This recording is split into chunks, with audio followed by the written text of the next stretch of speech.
Halo semua, kembali lagi di channel saya, Halo Ekal. Di video kali ini saya tidak akan membahas tentang dunia perbisan.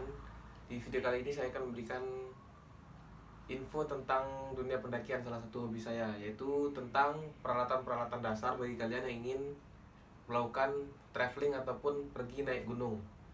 Dan untuk selanjutnya saya juga akan membahas tentang perjalanan-perjalanan saya ketika saya naik gunung. Baiklah, langsung saja kita ke videonya.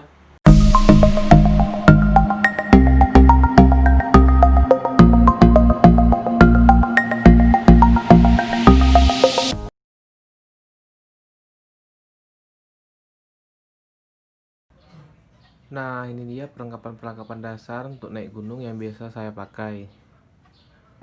Mulai dari tas sampai sepatu.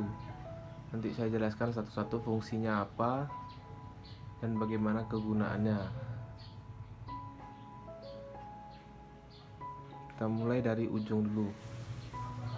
Ada tas kerel 60 liter. Tas itu biasa dipakai untuk mengangkat barang-barang yang kita bawa ke gunung, seperti untuk mengisi tenda atau membawa logistik atau perlengkapan lainnya. Besar kecilnya kerel itu tergantung kekuatan kita dan berapa lama perjalanan kita. Kalau untuk 60 liter ini biasa dipakai untuk perjalanan 3-4 hari normal.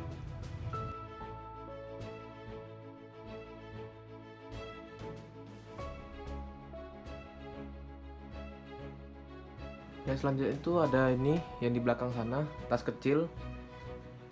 Kalau kalian udah pernah naik gunung, biasanya sering lihat pendaki itu bawa dua tas, yang satu tas yang besar, yang satu tas yang kecil. Nah, tas kecil ini fungsinya untuk menyimpan barang-barang yang mau kita pakai saat perjalanan. Bisa untuk menyimpan HP, atau menyimpan cemilan, makanan ringan, atau segala sesuatu yang sekiranya kita butuh dan mengambilnya mudah. Jadi tidak perlu membongkar tas yang besar kalau kita mau mengambil barangnya.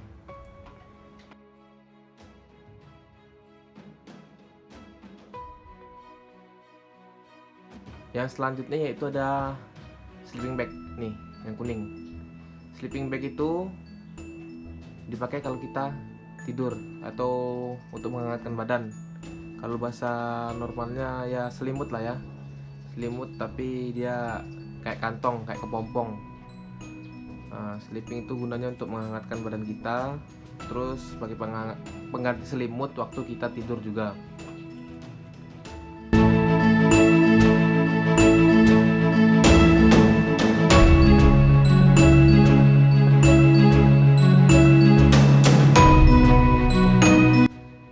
Nah, yang selanjutnya itu ada ini, yang warna biru ini tenda ya, tenda isi 2. Kalau tenda itu tahu sendiri gunanya pasti untuk kita sebagai rumah kita ketika kita lagi di gunung. Besar kecilnya tenda itu sesuai dengan kebutuhan kita. Kalau kita perginya rame, kita bawa tenda yang besar, atau kita cuma pergi berdua atau bertiga, kita hanya perlu bawa yang kecil. Dan menyesuaikan dengan budget kita, mau beli yang harga berapa. Ada yang mulai 200.000 sampai harga jutaan.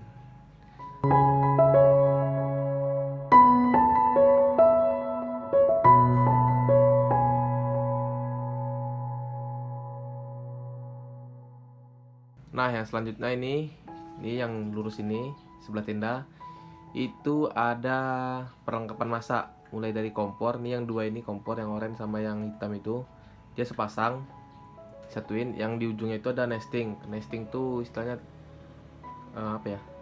tempat untuk masak lah.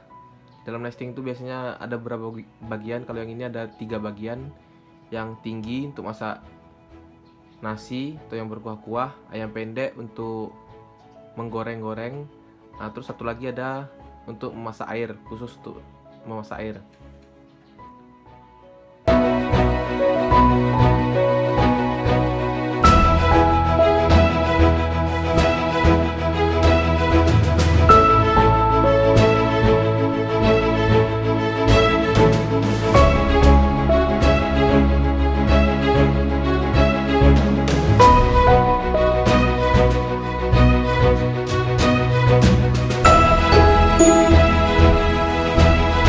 selanjutnya ini ada pakaian.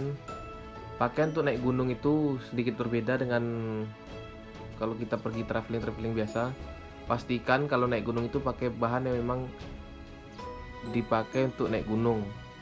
Memang pakaian-pakaian yang dipakai untuk naik gunung. Contohnya ini jaket gunung. Jaket gunung itu biasanya waterproof ataupun windproof, jadi bisa melindungi kita apabila ada angin itu nggak masuk ke badan, jadi mencegah kita untuk hipotermia. Di bawahnya ini ada celana. Pastikan kalau kalian naik gunung itu jangan pakai celana jeans, pakai celana yang memang untuk outdoor. Ini celananya tipis, jadi mudah menyerap keringat dan mudah kering. Kalau pakai jeans itu kemungkinan besar kita terkena hipotermia atau kedinginan itu lebih besar, karena jeans itu sifatnya dingin dan lama keringnya. Di sebelah atas itu ada sarung tangan. Sarung tangan itu opsional, biasanya mau yang harga murah atau mahal terserah. Memang dipakai kalau kita ke puncak atau sedang-sedang dingin-dinginnya itu biasanya dipakai.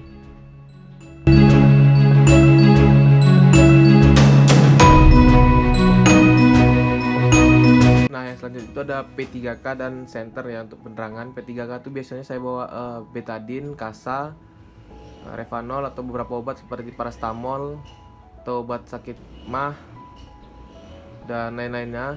Terus plaster untuk obat P3K lah, pertolongan pertama bila ada kecelakaan. Yang selanjutnya itu ada senter atau alat penerangan, bisa senter biasa ataupun banyak lah macamnya, senter biasa atau senter tenda untuk menerangi tenda, ataupun senter headlamp, senter kepala biasa dipakai untuk jalan kalau kita jalan malam, dan banyak lagi lainnya.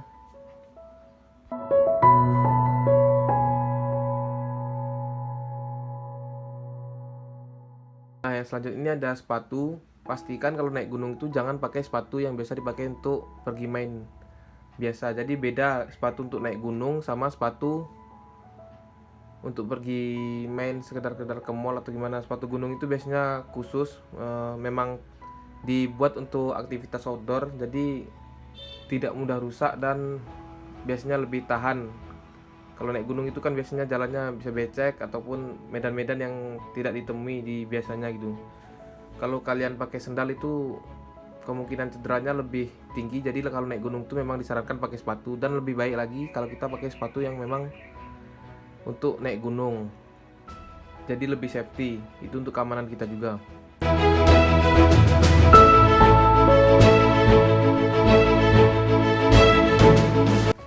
Yang selanjutnya itu sebelah ada tongkat warna oranye, itu biasa disebut trekking pole.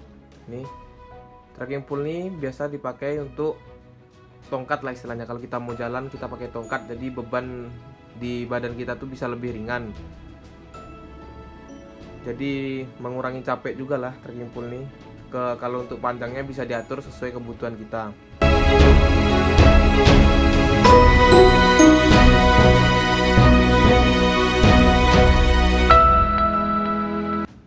Yang terakhir adalah alas dari semua ini, yaitu ini matras. Matras tuh untuk alas kita tidur, alas kita di tenda ataupun alas kita duduk nantinya. Ya jenisnya ada banyak, yang menyesuaikan kebutuhan kita seperti apa, kita maunya yang kayak apa. Nah, ini matras, harganya mulai dari 30.000 sampai yang ratusan ribu ada. Nah, jadi itu peralatan-peralatan dasar pendakian menurut saya yang wajib dibawa bagi pendaki-pendaki yang baru-baru naik gunung. Kalau ada yang kurang mungkin bisa ditambahkan di kolom komentar di bawah, biar kita sama-sama tahu, sama-sama belajar. Ini versi saya, mungkin versi kalian juga beda, bisa di komen juga di bawah apa aja yang butuhkan atau yang lain-lainnya. Terima kasih karena sudah menonton. Jangan lupa like, comment, share, dan subscribe. Jangan lupa like, comment, share, dan subscribe channel ini biar terus berkembang. Terima kasih untuk yang sudah menonton. Salam lestari.